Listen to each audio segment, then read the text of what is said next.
Okey. Bismillahirrahmanirrahim. Assalamualaikum warahmatullahi wabarakatuh. Selamat sejahtera dan selamat menyambut Ramadan dan juga selamat berbuka puasa.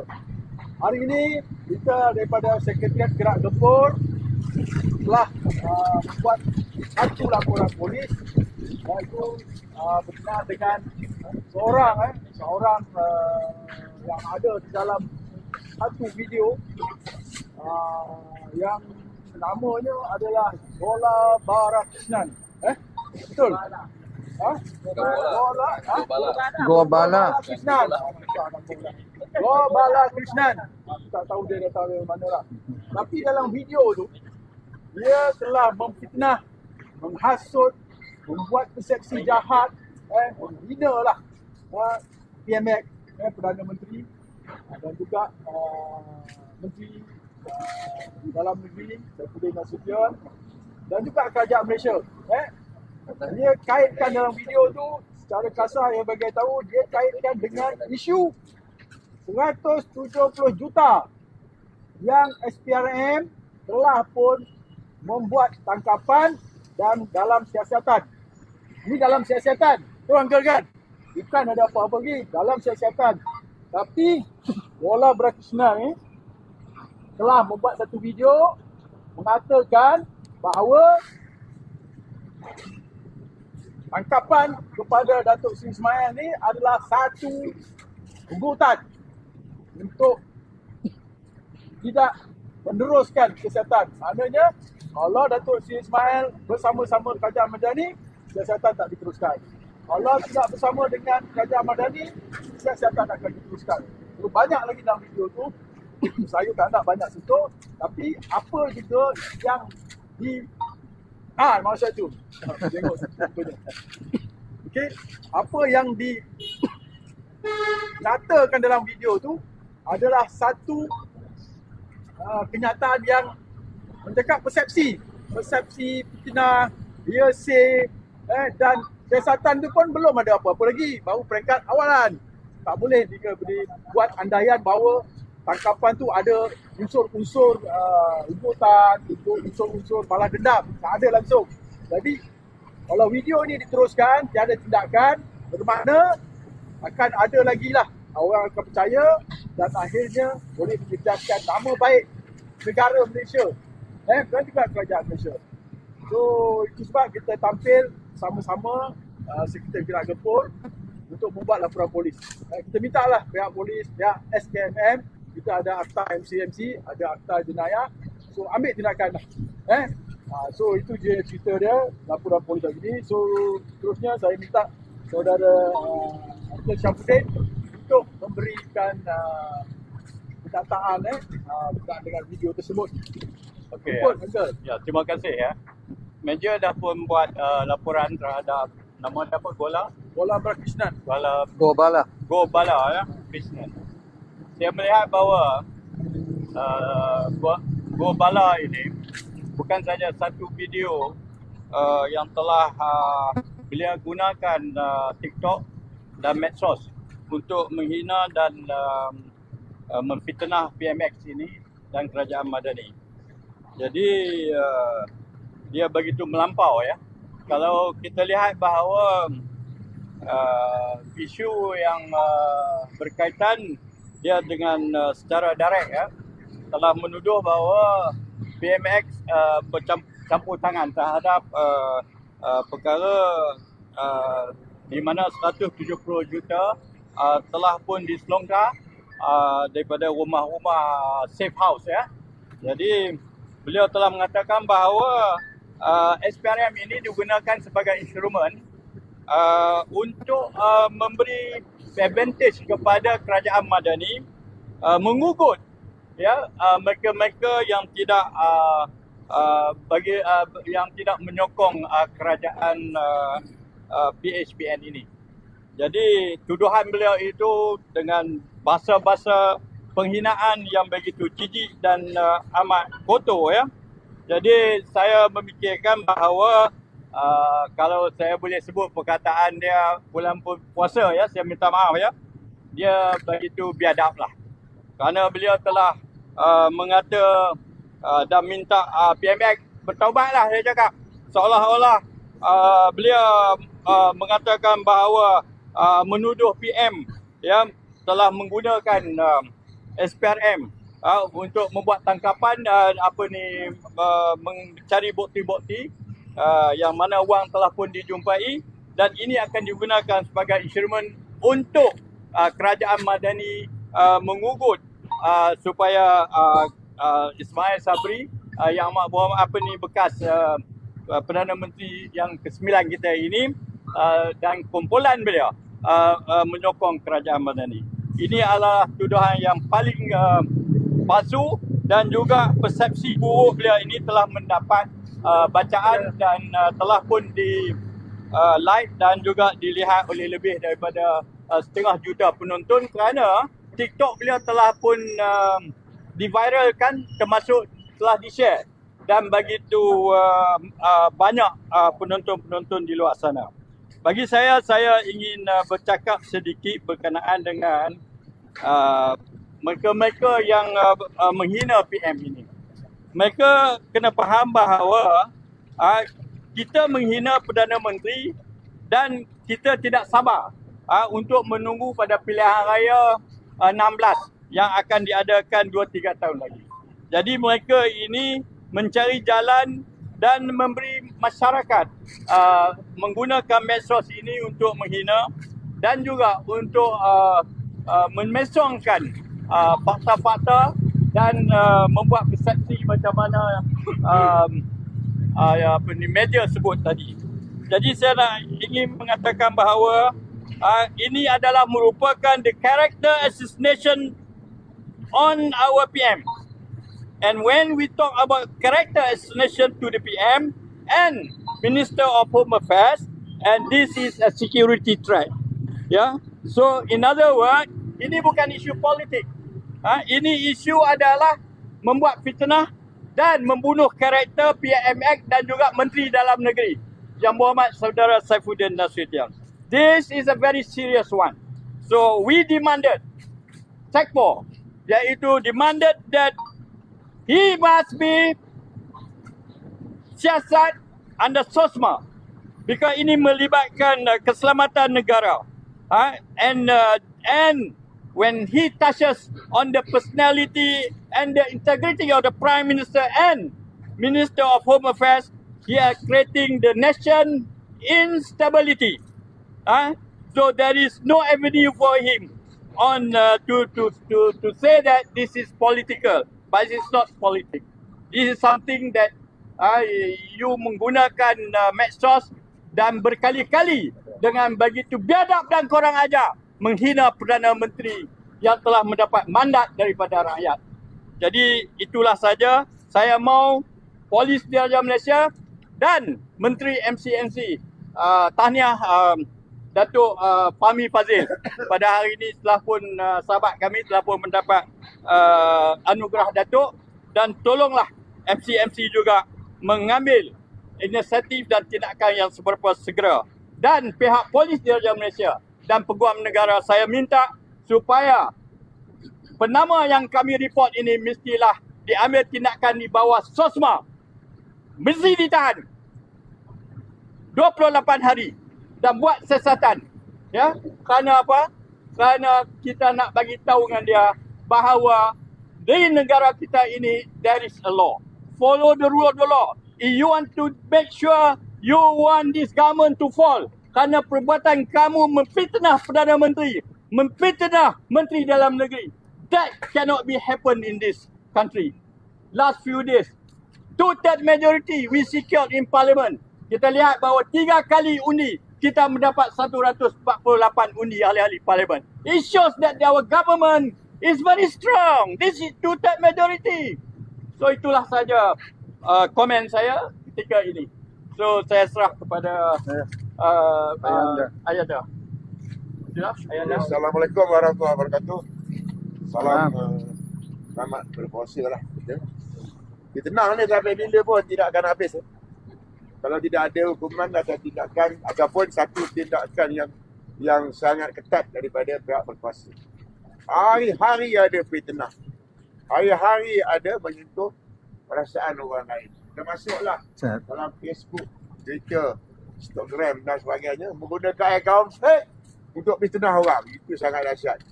Gambar-gambar ayah tapi orang lain buat kerja. Oh, baguslah.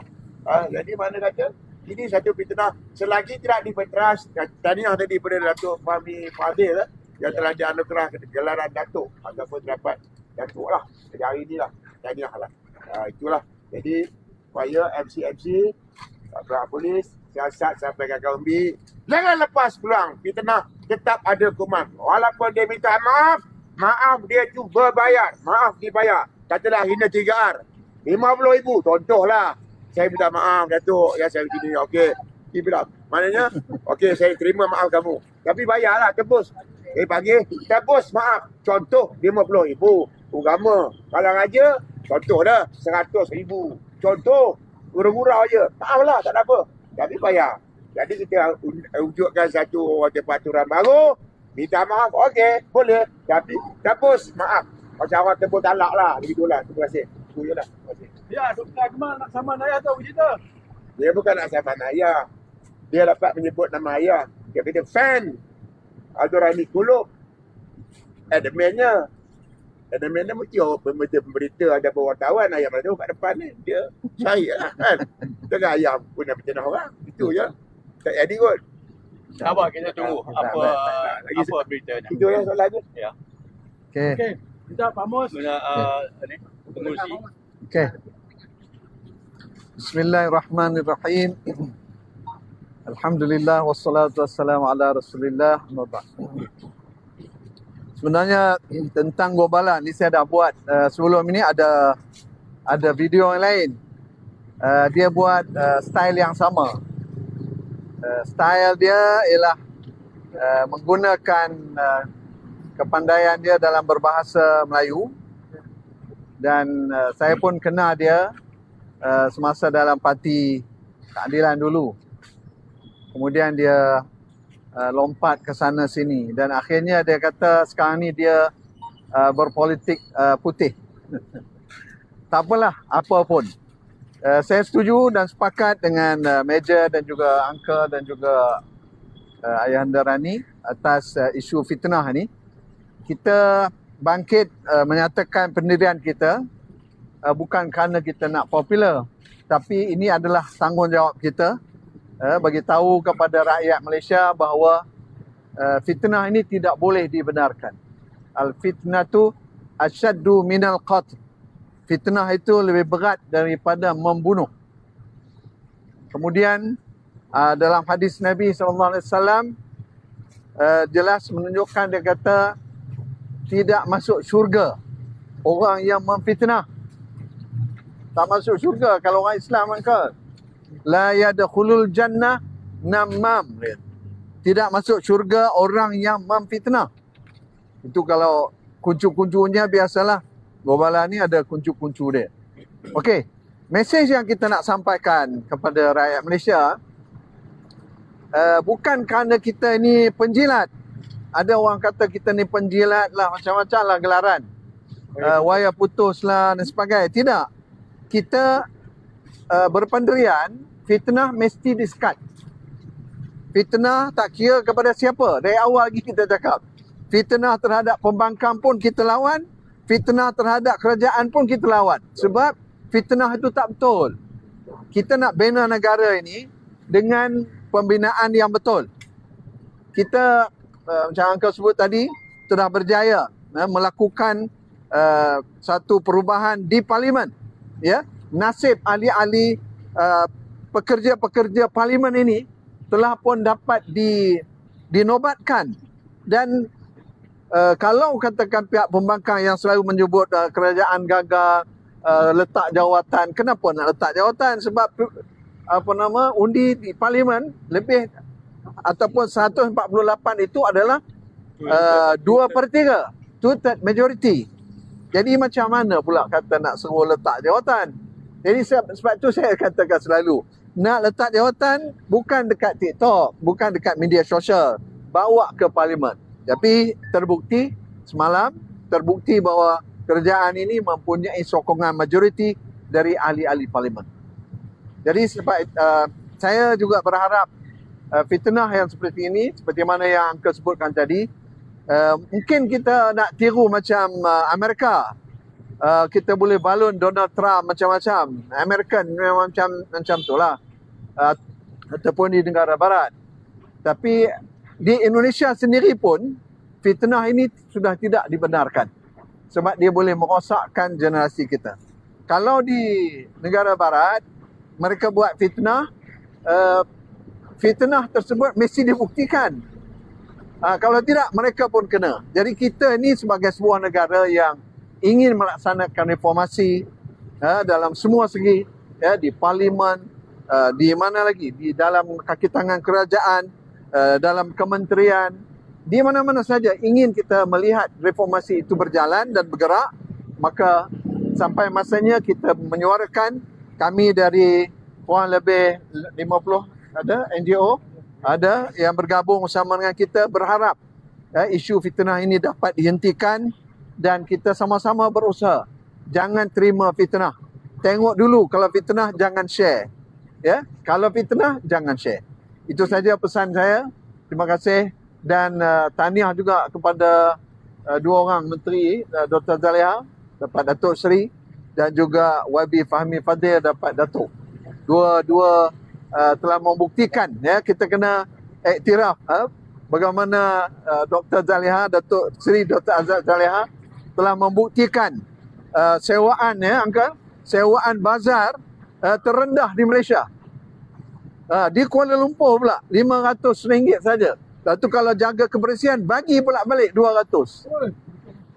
Tengok, itu yang kita nak. Dan begitulah juga kita berharap menteri-menteri yang lain juga, kami dari belakang memantau, dan kita berharap menteri-menteri juga mesti membuktikan gerak kerja reformasi ini, agenda reformasi dapat berjalan di semua bidang, semua kementerian. Terima kasih. Assalamualaikum warahmatullahi wabarakatuh. Ada soalan? Adakah ini lebih ke arah dendam Tuan Samudin? Mungkin Tuan Samudin boleh jelaskan. Dendam Gobala Krishna. Mungkin ada yang tersirat. Saya rasa dia sakit jiwa lah. There's something wrong with him. Yeah. Kalau dia, he's an ex-former member of parliament. Parliament. So he should know he's part of the reform group, or Thai reformasi group. And then I think, I don't know why he wire himself. So to me, as an ex-parliamentarian, should not behave as what he's supposed to be. So saya minta maaf lah, bulan puasa saya kena mengimbangkan bahasa saya. But to me, soalan you sama dendam atau tidak, tapi nampaknya ada. Seolah-olah dia begitu dendam pada Datuk Seri Anwar dengan Datuk Saifuddin Nasution. So I don't know why. Boleh jadi dia dipecat daripada ahli PKR dan dah tidak ada apa vehicle, dia terpaksa buat sebok badan pergi di other side. But to me, he has got to answer because the way how he did to the TikTok, it is a crime. So now it depends on the authorities to take action. But we demanded that he must be arrested and he must be put charged. No, he must be investigated under SOSMA. That is, it is that he, because he has been doing this TikTok for many VTT already. So to me, he has to stop this, okay? Because I see that his TikTok has been viral at the same time being shared. So this has been accumulated, you see. So sepatutnya kalau boleh MMC immediately put a stop on dia punya content. Itu juga in addition to he has got charged because there is an element of fitnah itu. Ya, ada apa lagi? Rasanya Gobala ni dia dah lama sepi. Tiba-tiba dia keluar. Jadi adakah ini terkait dengan pemilihan PKR? Mungkin Cik Mus. Ya. Sebenarnya kita tak terpengaruh pun. Kalau kita tanya dengan otai komik siapa, kita anggapkan Gobala ni samalah seperti Ezam, Cik Gubat dan beberapa yang lain lah. Mereka mereka kata mereka ingin politik bersih, ingin politik yang matang. Ya bagus, bagus politik matang, politik bersih. Tetapi cara mereka membawa politik itu saya rasa tidak diterima oleh rakyat umum. Ya, bukan saja oleh ahli parti PKR, tapi ahli umum pun saya rasa tidak dapat terima cara yang begitu. Ya, kalau kita nak protes polisi, silakan. Tapi kalau kita buat cerita kononnya 170 juta ni kerana nak mengugut, itu tafsiran.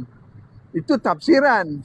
Kita nak kena membuat satu kenyataan, fakta, ada data dan sebagainya. Baru boleh jadikan dia point untuk diterima oleh rakyat. Saya nak ambil kesempatan juga menyeru MC-MC. Ada video yang wheel tu, kalau boleh tolong ditarik lah, dibuang lah. Ya? Sebab saya tengok masih ada lagi. Sama ada dalam social media dan sebagainya. Sebab itu tindakan telah pun diambil. Dan saya menyeru juga kepada pihak MIC supaya berperanan, supaya hentikan perkara tersebut. Kalau tidak nanti diulang-ulang, benda tu dah selesai dah. Dan kawan kita pula dah pergi sampai peringkat minta maaf sampai batu kip. Sebenarnya tak payahlah sampai batu kip tu. Tapi tak apalah. So maknanya kita berharap MIC selesaikanlah cara yang baik. Sebab MIC pun di bawah DN. Jangan dipolitikkan lagi. Cukuplah. Jadi peranan itu MC-MC boleh buat. Hentikan semua di media sosial. Hentikan. Terima kasih. Soalan lain-lain boleh? Bazar ke? Soalan lain-lain. Bajet ke? Boleh. Soalan bazar. Ya, tanya. Ayah tengah ada bazar. Bahas bazar. Ya? Ada pemilihan planning lagi. nanti dia batal lah. Bazar ayah macam mana? Okay, semalam jadi Datuk Riki dolar hari ni pun sahabat pun keluar lah. Pasal pengak kuasa bergaduh dengan peniaga. Baru Menteri Wilayah dapat Datuk Wah, tak betul tu. Ini satu perkara yang sangat rigid lah. Dia kena gigit. Bukan, gigit tak satu hal. Kenapa bergaduh? Sepatutnya dalam keadaan wilayah baru ni, buat macam Anwar Musa dulu, Datuk Seri Anwar Musa dulu. Dia bagi orang berniaga. Tak ada lesen, bagi lesen. Kalau pengawasan ni ada, awak ada lesen? Tak ada, dia bagi. Dia ambil lesen dah, besok. Apa pejabat. Macam itu lah. Baru dapat Datuk Seri. Tak lama, kena tarik balik kot kan. Gaduh ni.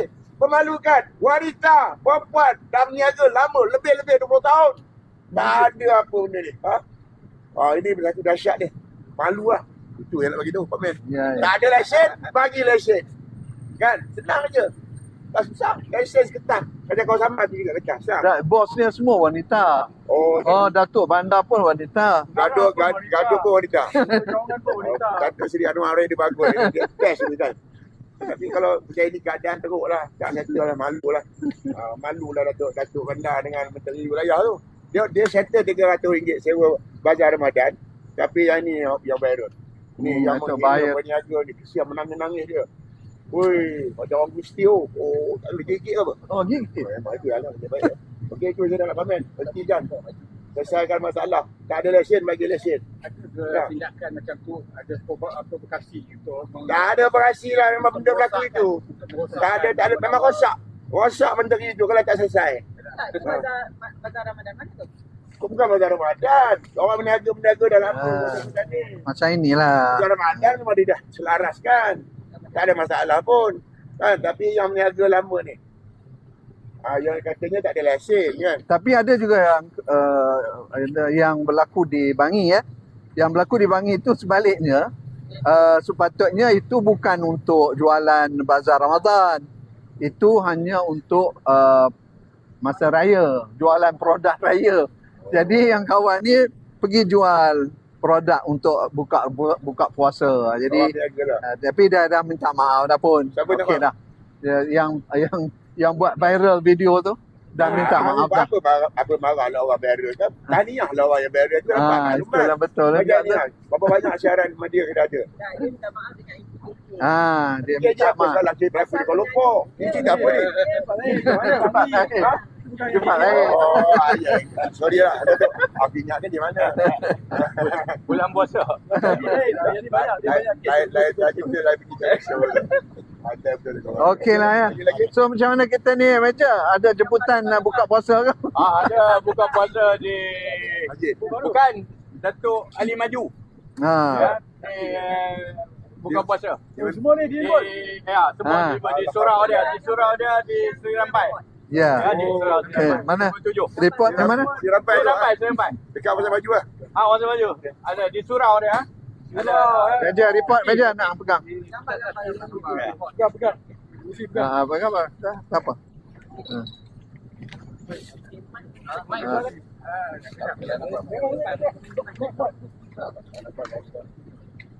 Beri gambar cantik-cantik beri gambar. Sini.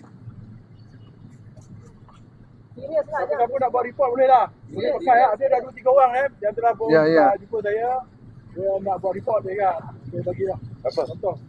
Ada dah. Ada orang yang Okey. Thank you. lagi ramai report lagi bagus lah. Okey. Okey.